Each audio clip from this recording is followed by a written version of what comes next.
విదేశాలలో చదవాలనేది మీ కోరిక, కానీ చాలా సందేహాలు. వీటన్నిటికీ ఫుల్ స్టాప్ పెట్టి మీ డ్రీమ్స్ ఫుల్ఫిల్ చేసుకోండి. Contact Videsh consults. విజయవాడలో చారిత్రక సంపదగా విరాజిల్లుతున్న బాపు మ్యూజియం, అలాగే పింగళి వెంకయ్య గారి గ్యాలరీ మీ అందరికీ తెలిసినదే. సో అతి పురాతనమైన కట్టడాల్లో చాలా ప్రసిద్ధి చెందిన కట్టడాలు ఈ రెండు. కానీ ఈరోజు జగనన్న ప్రభుత్వం వచ్చిన తర్వాత ఏ విధంగా అయితే దీనికి టెక్నాలజీని కూడా యాడ్ చేసి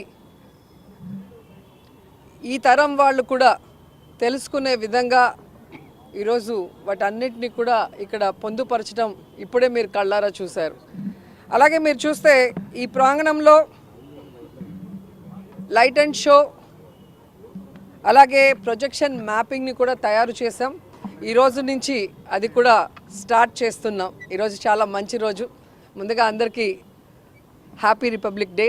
సో ఈ సందర్భంగా ఈ లైట్ అండ్ సౌండ్ షో, మరి ప్రొజెక్షన్ మ్యాపింగ్ని కూడా ఈరోజు స్టార్ట్ చేయడం ఆ డిపార్ట్మెంట్ మంత్రిగా నేను చాలా గర్వపడుతున్నాను. ఎందుకంటే పిల్లలకి నాలెడ్జ్ రావాలన్నా, లేదంటే మన స్వాతంత్ర సమరయోధులు ఆనాడు వాళ్ళు చేసిన పోరాటాలు కానీ వారి త్యాగ ఫలితం పిల్లలకి తెలియాలన్నా బుక్స్ చదివే పరిస్థితి ఇప్పుడు లేదు. చెప్పాలి అంటే నానమ్మ తాతయ్యలు లేరు ఇంట్లో. సో ఇలాంటి లైట్ అండ్ షో, సౌండ్ షోస్తో పిల్లలు అట్రాక్ట్ అవుతారు. ఇక్కడికి వచ్చి చూసినప్పుడు వారందరి త్యాగ ఫలితం, వారి పోరాటాలు తీసుకొని వీళ్ళు కూడా ఇన్స్పిరేషన్గా వారి లైఫ్లో ఒక వాల్యూస్ ఉన్న పిల్లలుగా ఎదుగుతారన్న ఆలోచనతో ఇది చేయటం జరిగింది. నిజంగా ఈరోజు చాలా హ్యాపీగా ఉంది. గతంలో విజయవాడకు వస్తే దుర్గమ్మను దర్శించుకొని, దుర్గమ్మ ఆశీస్సులు తీసుకొని ఆ తర్వాత ఏం చూడటానికి లేదే అని ఫీల్ అయ్యేవాళ్ళు. ఎందుకంటే ఎవరైనా ఒక టూర్కి వెళ్తే 2-3 డేస్ పిల్లలతో పాటు కుటుంబంతో ఉండాలనుకుంటారు. సో ఈరోజు జగన్మోహన్ రెడ్డి గారి పరిపాలనలో మీరే చూశారు, మొన్న ప్రపంచంలోనే అతిపెద్ద అంబేద్కర్ గారి మహాశిల్పాన్ని, statue of social justice, so అది ఓపెన్ చేయటం జరిగింది. అదే రోడ్లో కొంచెం ముందుకు వస్తే బాపు మ్యూజియం, దీంట్లో ఈరోజు నుంచి లైట్ అండ్ సౌండ్ షోని స్టార్ట్ చేస్తున్నాం.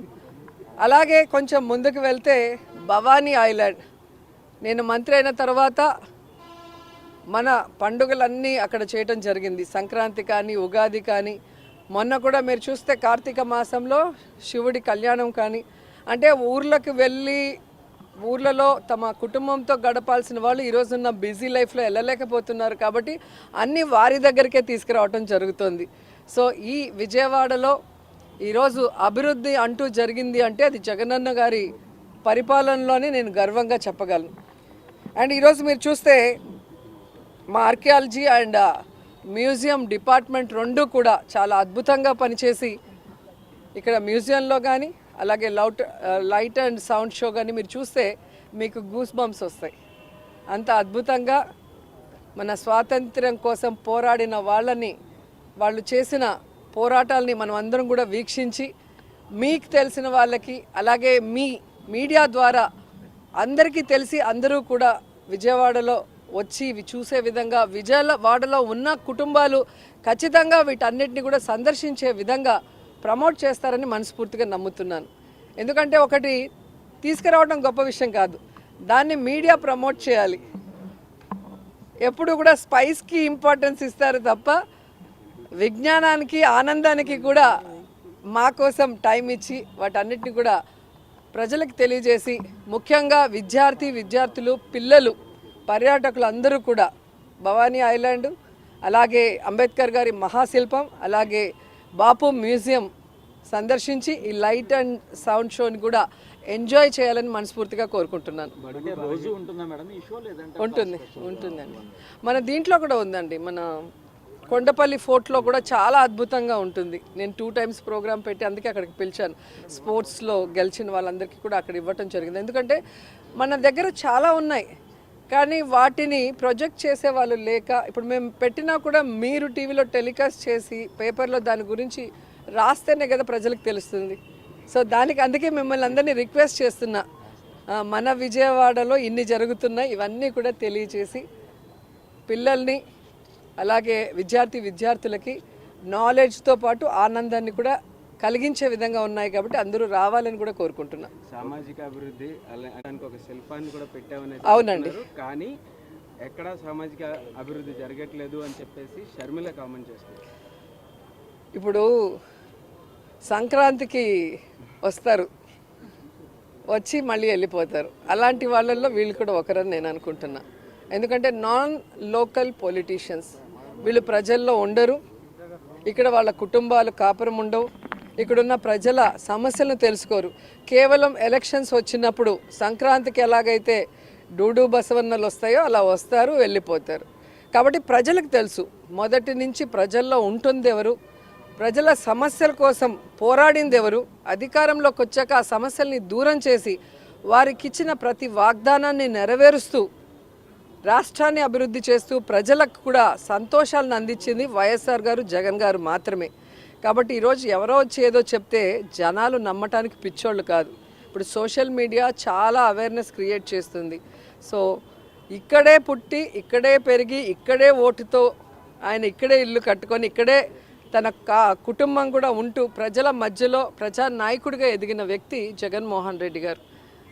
ఈరోజు ఒక పార్టీ పెట్టి తన తండ్రిని అభిమానించే వాళ్ళకి తన తండ్రి లేరు అని, ఇక మాకు లైఫే లేదనుకొని ఏడుస్తూ ఉన్న ఈ రాష్ట్ర ప్రజలకి రాజన్న బిడ్డ నేనున్నాను, రాజన్న రాజ్యాన్ని తీసుకొస్తానని పావురాల గుట్టలో ప్రమాణం చేసి ఆ తర్వాత ఎన్ని కష్టాలు, ఎన్ని అవమానాలు, ఎన్ని తప్పుడు కేసులు పెట్టి ఆయన్ని జైల్లో పెట్టినా కూడా ఏ రోజు ఎవరికి తల ఒగ్గలేదు, ఎక్కడా కాంప్రమైజ్ అవ్వలేదు, ఎక్కడా ఏ పార్టీతో పొత్తు పెట్టుకోలేదు, ఏ పార్టీలో విలీనం చేయలేదు. అది నాయకుడి లక్షణం. అంతేగాని పక్క రాష్ట్రంలో పార్టీలు పెట్టి అక్కడ జనాలు చీకొడితే మళ్ళీ ఇక్కడికి వచ్చి కాంగ్రెస్లో చేరి మాట్లాడితే ప్రజలేం పిచ్చోళ్ళు కాదు. ఈరోజు ఆంధ్రప్రదేశ్లో కాంగ్రెస్కి ఓటు అడిగే నైతిక అర్హత లేదు, హక్కు లేదు. ఎందుకంటే బాగున్న ఈ రాష్ట్రాన్ని ముక్కలు చెక్కలు చేసింది కాంగ్రెస్ పార్టీ. 2 సార్లు కేంద్రంలో అధికారంలో కాంగ్రెస్ రావడానికి కారణమైన వైఎస్ఆర్ గారి పేరుని ఆయన చనిపోయిన తర్వాత ఎఫ్ఐఆర్లో పెట్టి అవమానించింది ఈ కాంగ్రెస్ పార్టీ. వైఎస్ఆర్ గారు 2 సార్లు వాళ్ళని రాష్ట్రంలో కేంద్రంలో అధికారంలో తీసుకొచ్చినా ఆయన లేని సమయం చూసి ఆ కుటుంబాన్ని అవమానించి రోడ్డు కీడ్చి జగనన్న మీద తప్పుడు కేసులు పెట్టి జైల్లో పెట్టించింది కాంగ్రెస్ పార్టీ. అలాగే పార్లమెంట్లో తలుపులేసి రాష్ట్రాన్ని ముక్కలు చేశారే తప్ప రాష్ట్రానికి ప్రత్యేక హోదాని కూడా అనౌన్స్ చేయకుండా ఈరోజు రాష్ట్రం నష్టపోయే పరిస్థితి తీసుకొచ్చింది కాంగ్రెస్ పార్టీ. అలాంటి కాంగ్రెస్ పార్టీలోకి ఎవరొచ్చి ప్రచారం చేసినా వాళ్ళు జీరో అవుతారన్న విషయం వాళ్ళు తెలుసుకోవాలి. రీజనల్ పార్టీలు నియంత్రణలో మారుతున్నాయి అని చెప్పేసి కూడా షర్మిల కామెంట్ చేస్తారు. తను కూడా ఒక రీజనల్ పార్టీకి హెడ్గా ఉంది కదా, మరి తనే ఆన్సర్ చెప్పాలి.